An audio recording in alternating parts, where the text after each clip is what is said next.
So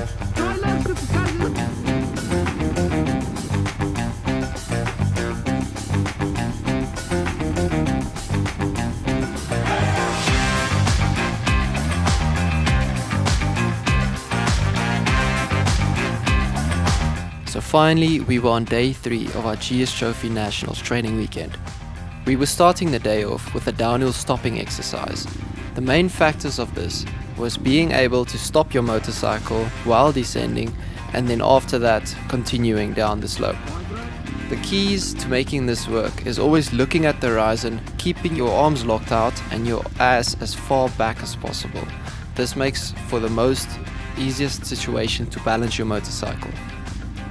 We later also enhanced this exercise a bit by having the instructor shout a side to which we had to swerve out to after being able to stop and balance our bike, obviously without taking our feet off the foot pegs.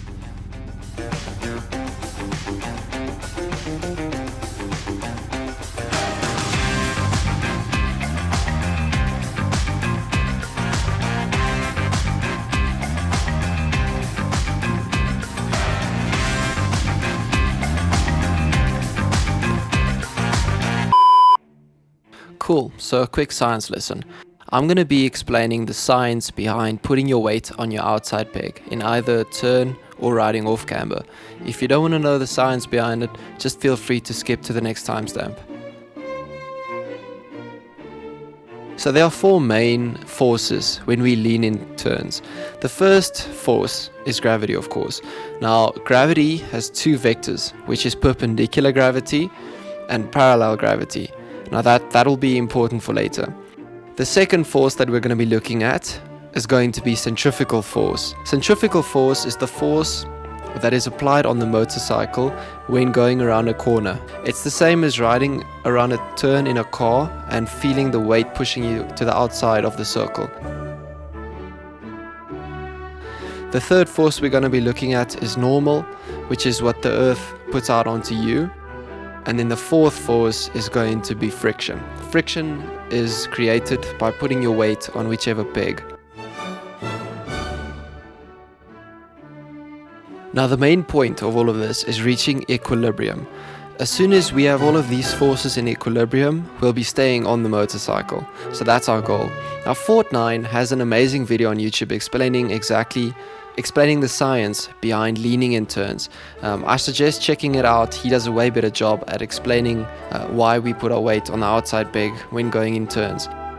Now what I'll be doing is I'll be taking some of the math and physics that he uses and then just incorporating them into an off-camber situation.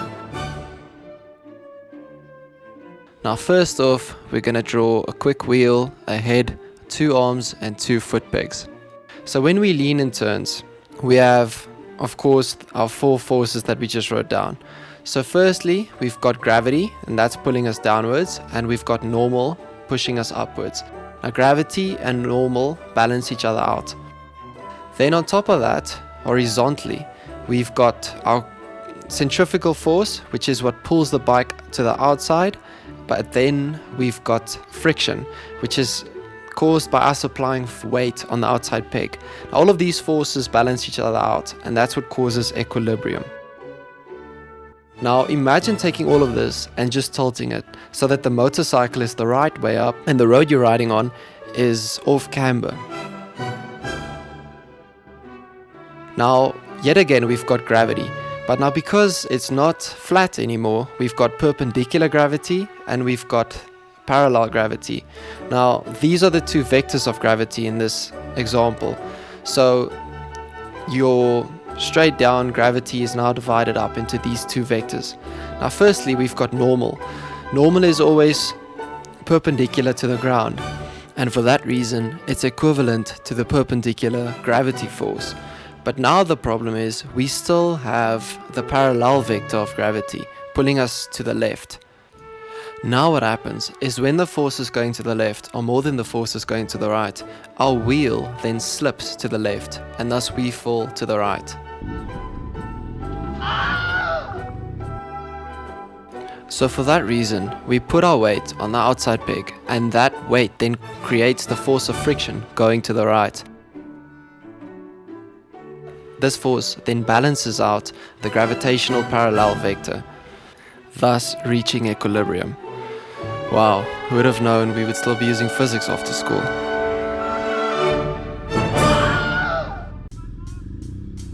So continuing with that, we still made a couple of mistakes, but now we understood exactly why it is that we had to put our weight in the outside peg. It started to look better after some time, and our wall rides were getting better. We were also taught that another big role is where you look. It's extremely important to be looking where you want to go, so even when you're going uphill, you should immediately look far to the back of where you want to go.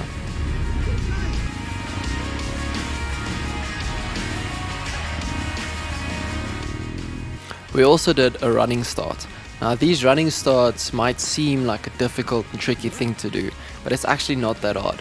If you've got two guys ready to push the bike, or at least another 1200 ready to pull it by a tow strap, it's definitely possible. The main factors are that you have to put the 1200 in third gear, have to make sure that you're going at least 17, 18, at least 20 kilometers an hour. And then it also helps if one of the people pushing the bike jumps on the back of the bike. Another thing that also helps a lot is if the rider himself hops on the bike, putting more traction on the back wheel.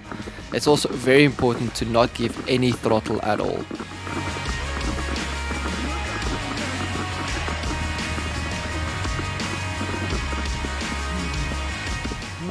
We also did some blind riding.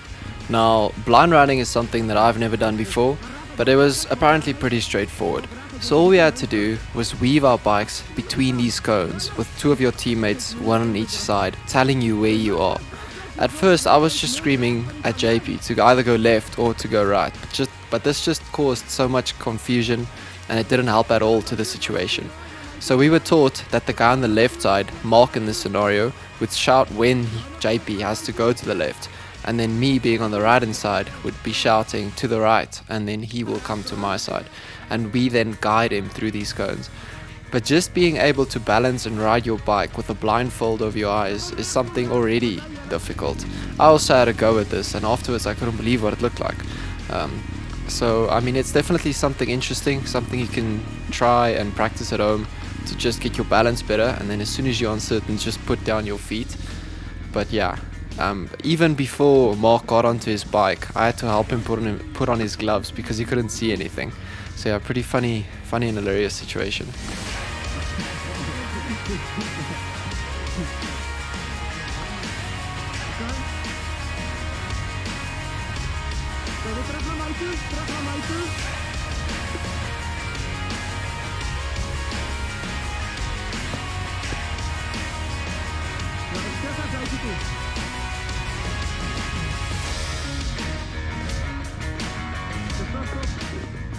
Next up, we did the relay wheat grinder.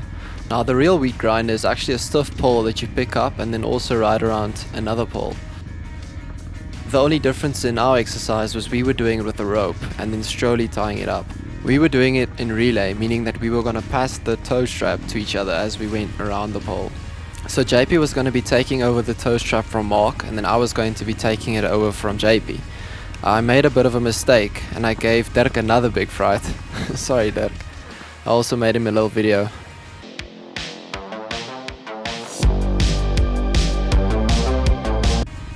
We then decided fairly quickly that I was going to be in the lead, being on the 800 with a bigger turn radius. So the 1200s with the smaller front wheels that can turn sharper were going to be performing a lot better. So doing the first circle, which is the biggest circle because the tow strap isn't taut yet, makes it a lot easier for the 800. And then after me, I would be passing on the tow strap to Mark on my inside, and then JP would be taking the tow strap from Mark once again. Dirk also gave me a lot more good advice. So it's also very important to look at the pole while sitting on the motorcycle.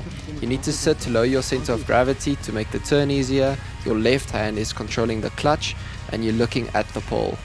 This exercise is a bit difficult on the 800s, but it's definitely possible. I've seen it being done.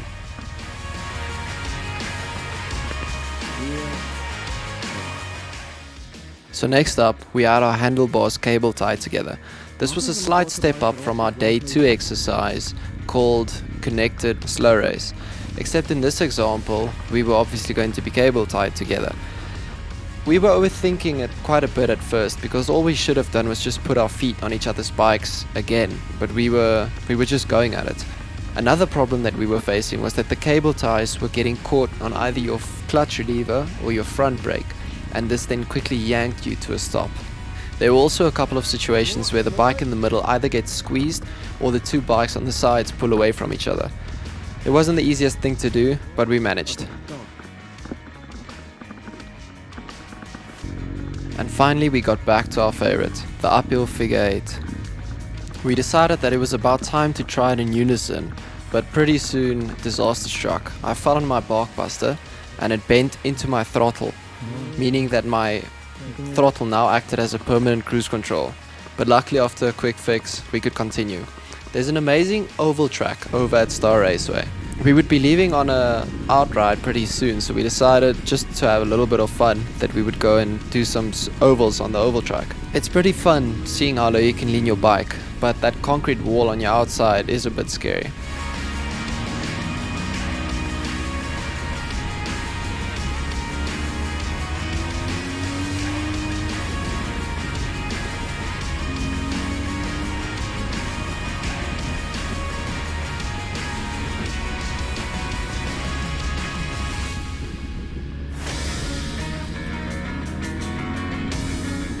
Next up, John showed us exactly how not to wheelie, but pretty soon after exactly how to wheelie as well.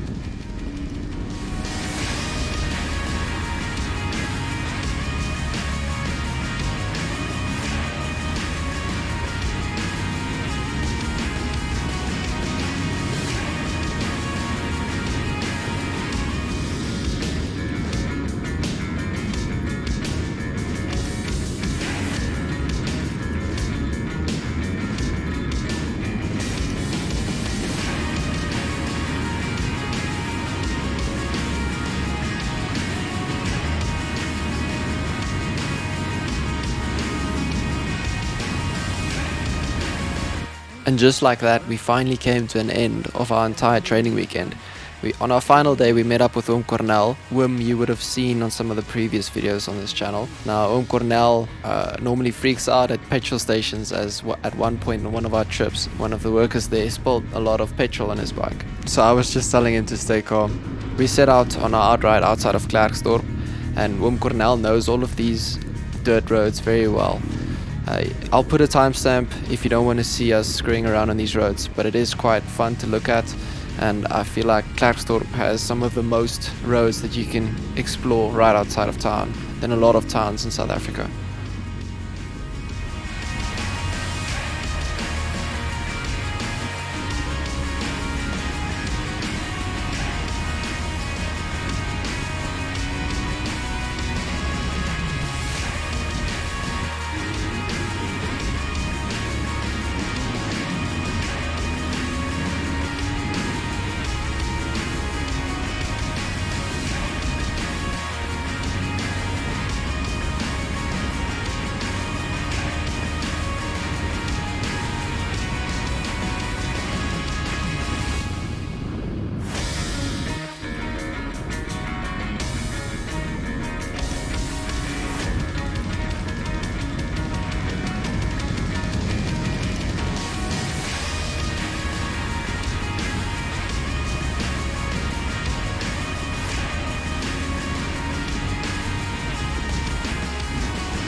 So yeah, our training weekend finally came to an end and we were done with our outride, and it had been an awesome weekend. Thank you so much everyone. Thank you BMW Klerksdorp as always. Thank you Oom John, thanks Dirk, thanks Oom Cornel, thanks Oom Pieter, thanks Jock, everyone for helping us and getting us ready for nationals. I'm pretty sure the Northwest team appreciates it so much. We had such a blast learning all of these new things, and just being able to ride bike is already such a big privilege. And thanks. We're all looking forward to nationals, and it's going to be something awesome. And then also, this is just a quick clip of me trying to race Wim Cornel in his 1250.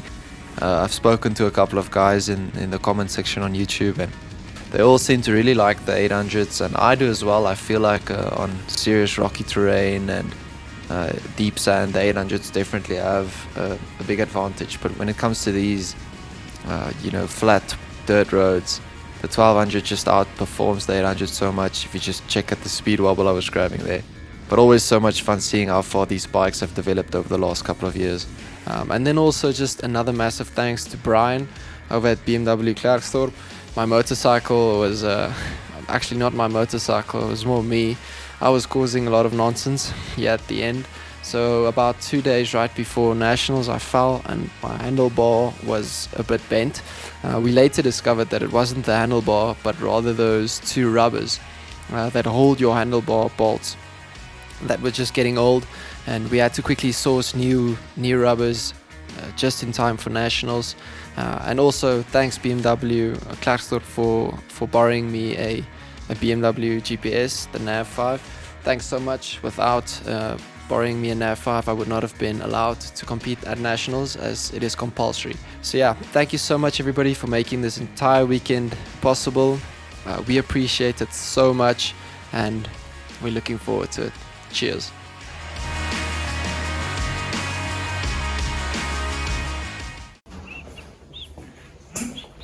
Cheers, Brian. I'm shooting a video. Fuck it up. I'm taking a video for you. You can start again. Alright, I'll cut it. But what do you want? First the album. Now let's go first. The first looks cooler. Alright, cheers, Brian. Away, brah. Take it easy. Away. Good luck.